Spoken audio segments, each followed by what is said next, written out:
Farm Bill. After the bill passed, he headed back to the Farm Service Agency at the U.S. Department of Agriculture to serve as Assistant Deputy Administrator for Farm Programs. But I asked him back in 2011 to work with me on the 2012, which actually ended up being the 2014 Farm Bill, and he's been with me ever since. Madam President, I suppose it's possible that there's someone out there who knows the ins and outs of farm policy better than Lynn, but I've yet to meet that person. After working with Lynn in 2007 and 2008, I asked him back for the 2012 Farm Bill because I wanted the best for South Dakota's farmers and ranchers. And Lynn is the best. There's a reason for that. Lynn has an impressive farm policy resume on both the administrative and the legislative side. In addition to working for me, he worked for Senator Larry Pressler on the 1990 Farm Bill, and he has extensive experience in the executive branch of our government. He worked for the Farm Service Agency at the Department of Agriculture for years, as a county executive director in Moody County, South Dakota, as a county executive director in Cass County, Nebraska, as a program specialist and later a branch chief, and then, as I mentioned, as Assistant Deputy Administrator for Farm Programs. He also worked for the nonprofit Theodore Roosevelt Conservation Partnership. But as impressive as his farm policy resume is, that's not all Lynn has brought to the table. Lynn often says, the best ideas for a farm bill come from a farm, not from behind a desk in Washington, D.C. And Lynn isn't just an agricultural policy expert. Lynn is a farmer. Was a farmer, although he farmed a large spread for 15 years before going to work for the Department of Agriculture, but is a farmer. Lynn still owns and operates a corn and soybean farm near Platte, South Dakota. And so he has a deep insight into the challenges facing farmers and ranchers and how we can meet their needs here in Washington, D.C. Mr. President, I've talked a lot about Lynn's agricultural expertise. I've relied on it for almost a decade. And South Dakota farmers and ranchers are better off today because of the knowledge and insight that Lynn has brought to the table. But I also want to talk about Lynn personally. Every one of us here in the Senate wants smart and knowledgeable staffers.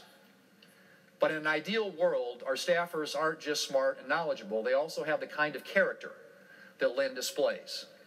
Dedicated, hardworking, cheerful, generous, humble, and unfailingly kind.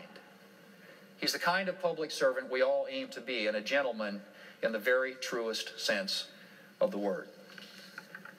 I'm not the only one who's going to miss Lynn. Every one of my staffers is going to miss him as well. He's been a mentor to many in the office. And perhaps more importantly, he's been supplying the staff with donuts every Friday for years. After a tough week, everyone looked forward to Lynn's Friday morning email letting them know that the Krispy Kremes were in the office. The donut notification email always included a list of things that Lynn was thankful for that week, whether it was the weather or the fact that South Dakota farmers had gotten all their soybeans in the ground. Lynn and his wife Mary were generous hosts as well, inviting staffers over for Easter egg hunts and cookouts. We'll miss other distinctly Lynn things too, like his impressive cowboy boot collection, or how he had to prevent him, or how we had to prevent him from biking home in a torrential downpour. Lynn has logged more than 5,000 miles on his bike while working for me, traveling from his home in Alexandria to the Dirksen building on a daily basis.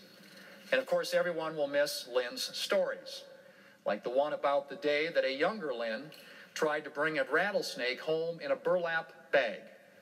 And as you can imagine, the snake did not appreciate the accommodation, so he got loose, slithering under the driver's seat of Lynn's car.